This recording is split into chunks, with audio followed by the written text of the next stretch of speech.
со Маријан Николовски на радио Слободна Македонија. Поштени слушатели, повторно назад, јас сум Маријан Николовски, ваш денешен домаќин, мој и ваш денешен гостин е политичкиот аналитичар Петар Расовски. Зборуваме за политичката состојба во Македонија.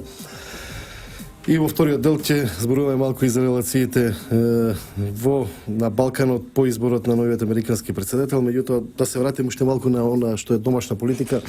Во понеделник почнува изборната кампања. Рековте дека не очекувате некои подраматични ситуации во текот на овој изборен процес. Да се надеваме дека политичките партии имаат доволна свест за тоа дека оценката од тоа какви ќе бидат изборите ќе зависи многу во кој правец ќе се движи Македонија, веројатно. Меѓутоа, дали очекувате решение на политичката криза по 11 декември и како на 12 декември ќе изгледа Македонија? Не очекувам решение на политичката криза на 11 декември. Мислам дека процесите кои доведоа до политичката криза се оние кои треба да се адресираат ако сакаме кризата суштински да заврши. Тоа се оние забелешки кои стојат во извештајот на Европската комисија, кои стојат во извештајот од Прибе и во итните реформски приоритети. Мислам дека тука секако вклучувам специјално јавно обвинителство како институција која треба да помогне како символ дека македонското општество е подготвено да расчистува со некакви коруптивни елементи на оние кои се на избрани функции. Така што мислам дека тој процес ќе продолжи. Мислам дека 11 декември ќе затвори оваа фаза на кризата, но дека ќе влеземе во уште посериозен притисок да ги направиме реформите кои се. Едно е процес на решавање на тие проблеми и политички процес на, како што видите вие, на притисок на завршување на тоа прашање, друго е затварање на кризата. Затоа не ме разбирам во која смисла мислите дека нема да заврши кризата, дека политичките партии ќе продолжат да се обвинуваат меѓу себе, да ќе продолжат оние тензии во поглед на тоа како да се затвараат тие прашања од препораките на Прибе или Не мислам на тоа. Мислам дека ние, ќе ви кажам, мислам дека ние никогаш нема да имаме чист извештај од Европската комисија додека не ги адресираме итните реформски приоритети. Мислам дека не се исклучени дополнителни протести доколку причините за протестите, односно одвојувањето на партијата од државата и тие инциденти на кои бевме сведоци, додека не запрат. Мислам дека ќе продолжиме да паѓаме на рейтингот на Freedom House, на оценките за слободата на медиумите, доколку не ги адресираме овие прашања кои сите се делумно адресирани во новиот изборен законник. И мислам дека нема да имаме стабилизација на состојбите доколку процесите кои доведоа до кризата не ги поправиме во овој период. Ние не знаеме дали новата влада можеби ќе биде први точки на дневниот ред на новината владина седница, ќе бидат сите оние ќе бидат сите оние теми за кои што сега зборуваме, може ќе бидат една од точките на првите владини седници на новата влада. Ако биде така, тогаш ќе излеземе од криза, но имајќи ја предвид недостатокот на политичка волја кај партиите досега и бесконечното натегање во досегашните пржински договори, пржино 1, 2, 3, 200, јас сум сепак скептичен околу тоа дека можеме брзо да постигнеме некаков заемен договор за уцврстување на оние процеси и ставање во колосек на оние реформи кои ни се нотираат. Од она што го велите, можам да излечам заклучок дека сметате дека нови избори ќе победи повторно ВМРО-ДПМН? ВМРО-ДПМН влегува како фаворит на овие избори со некаков водечки рейтинг. Нивото на тој рейтинг од различна анализа до различна анализа варира. Ќе видиме како ќе се одвиваат изборите, како ќе излезат тие резултати на крај. Но сепак за очекување дека разликата помеѓу ВМРО-ДПМН и СДСМ нема да биде толкава како досега и дека ќе се доближат партиите во наредното собрание и дека ќе се појават и нови партии, особено во албанскиот блок во собранието. Така што мислам дека наредната фаза ќе биде една фаза на многу по сериозна конкуренција помеѓу партиите и во собранието и во јавниот живот. Така што тоа ќе биде во основа реперот каде ќе се движи ситуацијата. Ги спомнавте албанскиот политички блок, предпоставам мислите на Беса, во македонскиот не очекувате двете десници, центродеснистички коалиции да освојат нешто? Не, за жал, мислам дека лошо ќе поминат помалите партии во македонскиот блок, затоа што овие избори поради политичката криза луѓето ќе го доживеат како црно-бела варијанта, како некакво референдумско изјаснување.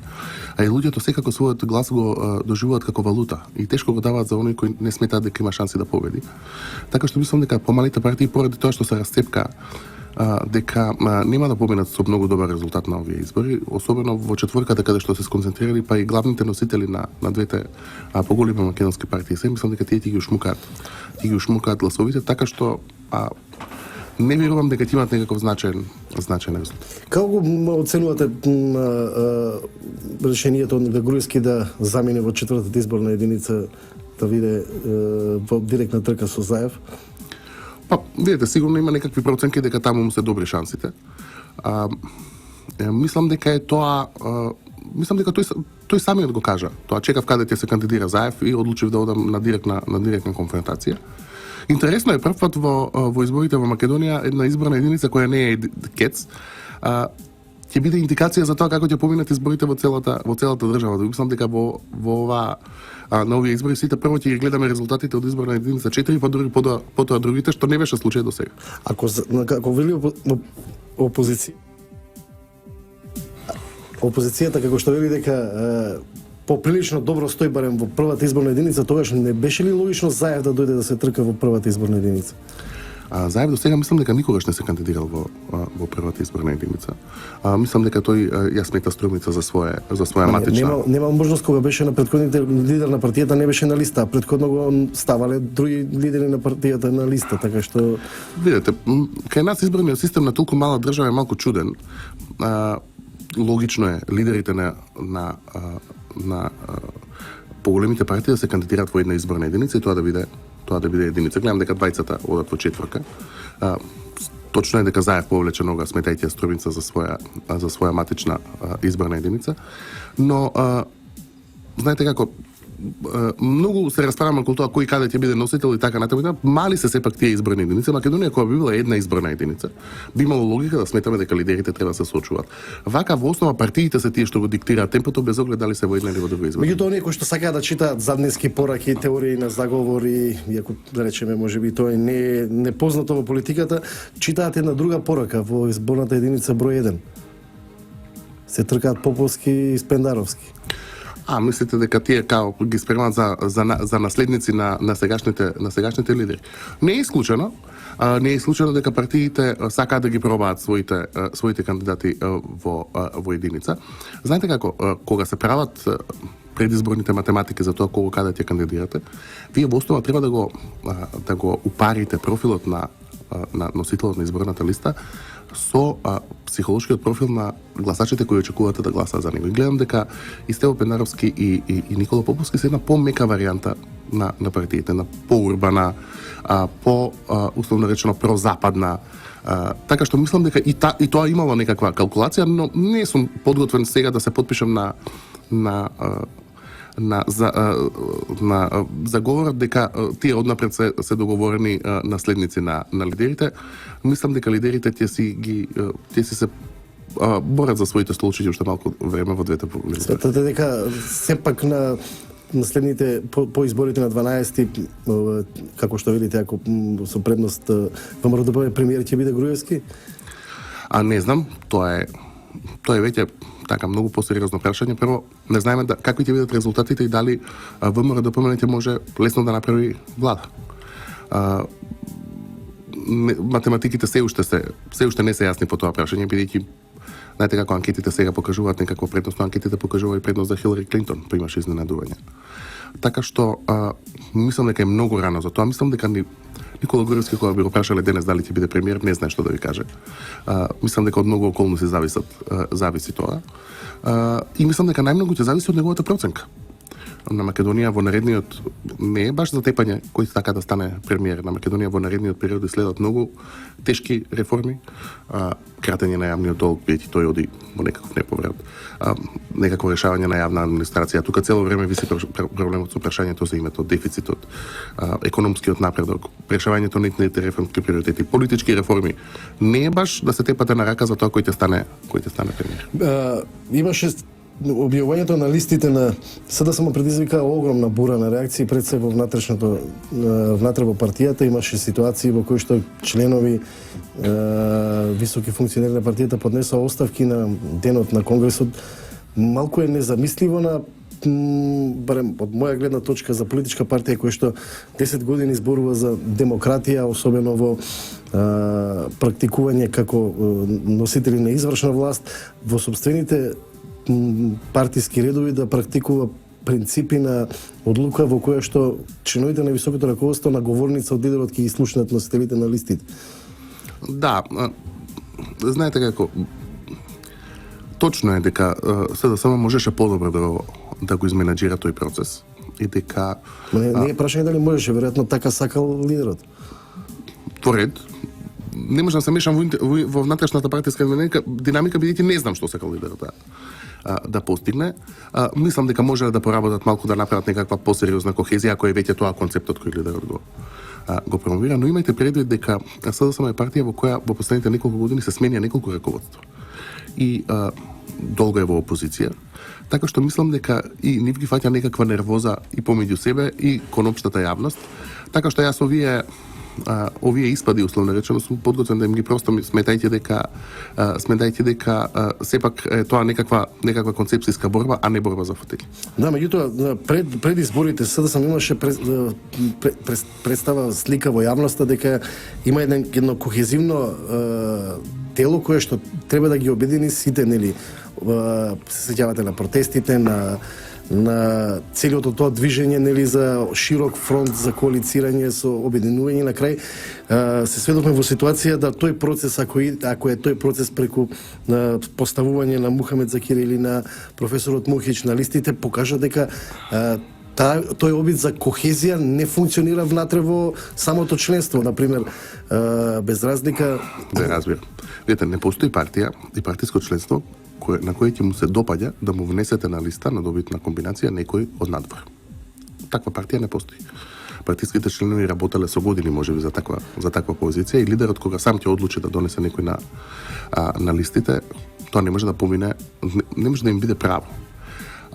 Прашање колку таа дебата требаше да излезе во јавност или не. Јас сум сигурен дека и на листите на ВМРО ДПМН има луѓе кои се незадоволни од составот на листите, како и секогаш кога се прават листите. Тоа е еден театар на кој сме навикнати цело време пред. Да, и тоа со овие листи покажа една многу поголема демократичност, да бидеме реални во споредба со правењето на листите на СДСМ. Јас зборам од позиција на практикување демократија. Ако вие мислите дека постојано зборувате за демократија, правите листи во која што треба да постигнете кохезија, ставате Лиле Поповска или не знам професорот Мухич, и при тоа знаејќи дека може тоа да предизвика конфликт, не им кажувате на своите најблиски, доаѓа до ситуација која што ја имаме сега. ВМРО ДПМН ги исчисти сите условно кажано спорни кои можеа да бидат пречка, да речеме, или за гласачите или за јавноста. Како тој иде од процес не знам, можеби Груевски ги повикал и Гордана и сите поред кои што за кои што се очекуваше дека може да бидат условно кажано некаква пречка, и веројатно меѓутоа ние немаме во јавноста никаква нити балон, нити нешто кое што предизвикува револт или реакција во самата партија. Разбирате? Не знам што очекувате да ви кажам. Дали можеше СДСМ подобро да помине со листите? Можеше. Мислам дека обидот на лидерот да спои некакви и шарена револуција, и албанска некаква понуда, и некакви, тие ги нарекуваат независни интелектуалци, мислам дека е неопходно мора да помине низ некаква ваква јавна дебата. Прашањето е колку тоа ќе се одрази негативно на денот на изборите. Тоа е веќе прашање за посериозна анализа. Особено делот со знаете како кога имате вие, кога спојувате многу шарени работи во една коалиција, прашање е колку добивате, колку губите. Не знам кој е подобар пристап.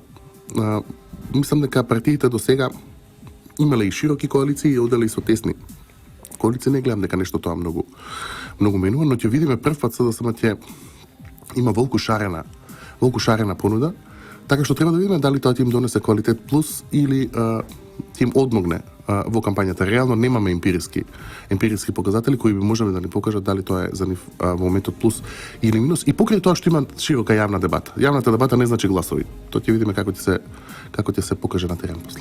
Тука има уште едно прашање кое што се отвори, односно го форсира лидерот на опозицијата, тоа е и при едно од последните негови гостувања во кое што отворено зборуваше за повторно отварање на уставот и редефинирање на концептот на политичкото уредување на Македонија. Тој го дефинира некаков граѓански концепт, меѓутоа тој граѓански концепт е сосема различен од оно што ние денеска го имаме, а тоа е одлучување врз основа на прашања поврзани со етничките чувства на граѓаните врз основа на Бадентер или некакви етнички прашања. Не мислите ли дека тоа е премногу сериозно прашање за вака ноншалантно, условно кажано, да се дебатира на митинзи или на трибини или на телевизија, при тоа немајќи концепт што реално сака да се постигне со тоа. И второ, мислите ли дека тој процес може да предизвика место политичка после 12 декември да имаме повторно прашања на безбедност од типот на етнички теми, кои што условно кажано беа затворени барем. Да. Разбирам што сакате да ме прашате. Се гледа еден обид од СДСМ да им пристапи на албанските гласачи на поструктуриран начин на овие избори. Најавата на Заев за завршување на делот на Охридскиот рамковен договор кој се бави со јазикот за кој се неопходни уставни промени, ја толкувам во тој правец. И тука не гледам барем во таа фаза не гледам ништо спорно, особено што Рамковниот договор не го дефинира тоа прашање така. Па, Рамковниот договор го дефинира прашањето, видите, од Охридскиот рамковен договор тоа е единственото прашање кое останува неисполнето. И тоа е подпишано од сите 4 партии, така што не е прашање зошто СДСМ сака да го спроведе. Прашање зошто другите не сакаат. Не, мислам, Рамковниот договор не дефинира двојазичност на целата територија. Дефинира службена употреба и Рамковниот договор дефинира дека употребата на јазиците ќе еволуира така како што им е потребно на заедниците. Така го дефинира. Така што во оваа фаза мислам дека не се прашање да збориме ние политички дали тоа значи отварање на уставот, бидејќи ние конкретната понуда од Заев не сме слушнале. Не знаеме што тој конкретно предлага. Дали предлага да се отвори уставот на тоа тачка со тој амандман и така натаму. Мислам дека за тоа треба посериозна дебата, се согласувам дека најмалку треба референдум, ако ние сме рекле дека ќе има референдум по прашањето за името, мора и за ова да има некаков референдум. Повеќе мене како научник повеќе ме интересира политичката стратегија на Заев за тоа. Мислам дека таа не е само насочена кон добивање албански гласови во предизборниот период. Бидејќи мислам дека тешко е дека албанските гласачи сепак во оваа фаза кога доминира етничката агенда во политиката дека ќе се одлучат да му дадат некаква посериозна подршка на СДСМ, особено кога имаат избор на албански партии. Не е ова како Стево Пендаровски во вториот круг на претседателските избори кога немаше албанец влезен во вториот круг. Така што не очекувам некакви значајни поместувања тука, но мислам дека е тоа стратегија истовремено на кокетирање со албанските партии во обид да се направи некаков кордон околу ВМРО ДПМН и албанските партии постизборно. Мислам дека е повеќе тоа некаква јадица кон албанските партии кои би требале во кои Заев кокетира со нив во обид да ги подигне нивните очекувања во постизборниот период. Тоа е многу, како да кажем, се уставно политика на најде да не бидам груп, антидржавна политика, меѓутоа антинационална политика. Па, да не можам да кажам дали е антидржавна или антинационална, јас албанците ги сметам за државјани на оваа земја. Не, зборам од позиција на македонска политичка партија. Од тоа што се сме виделе на македонската сцена, вклучително договарање за некакви поделби на територии, до сега што сме се нагледали, не сметам дека ова најстрашното. Па не, ако имавме коалиција меѓу ВМРО и СДС за Кичево да биде македонски градоначалник, зборам од оваа позиција е сепак условно кажано, најблаго кажано, не фер. Не знам дали е нефер или не е фер, не можам да дадам квалитативна. Од сега мене ме интересира неговата стратегија и ќе видиме дали тоа ќе му донесе или нема да му донесе полза. Ќе видиме на крајот тоа може на крајот да ги стимулира албанските гласови и македонските гласови да се сплотат во етничките јадра. Тоа може да се покаже како погрешна стратегија, не знаеме, а може да се покаже и како добитна комбинација за него. И знаете како, не треба да се земаат изјавите на партиите во предизборниот период здраво за готово. Во предизборниот период сите ги фаќа спонтанна инфлација на своите барања, кои потоа се смируваат во влада. Круг со Маријан Николовски на радио Слободна Македонија.